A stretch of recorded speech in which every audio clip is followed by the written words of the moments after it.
La question « Qu'est l'Espingouin devenu ?» a son origine dans une conversation à la terrasse d'un bistrot du nord du Mexique. Pour le narrateur, écrivain en panne de sujet, l'histoire de l'Espingouin contient tous les ingrédients d'un roman noir.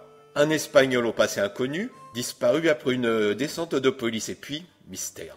La seule information utilisable est l'adresse d'un logement situé dans les Cévennes, occupé par l'Espingouin au moment de sa disparition. C'est donc à la porte de ce logement que commence l'enquête. Son locataire, Robert, fut le Diable Noir, éphémère vedette d'un groupe musical.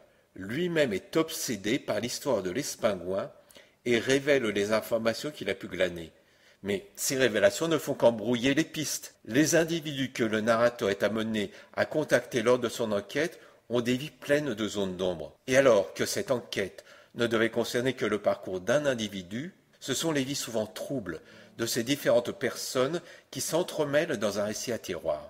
Quels sont les liens entre Robert, un de ses anciens camarades, fils à papa manipulateur, apparemment bien informé sur l'Espingouin, et l'assistante d'agence immobilière qui a conduit Robert dans son actuel logement sans lui demander son avis, devenue depuis riche héritière vivant à Paris. Et à force d'accumuler des informations conduisant de l'Espagne en guerre aux Cévennes, des quartiers huppés de Paris au Festival de Cannes, le narrateur n'en sait-il déjà pas trop. Finalement, la question posée au départ, qu'est l'Espingouin devenu, ne s'est-elle pas élargie à un questionnement plus large? Dans quel monde vivons-nous et qui recherchons-nous?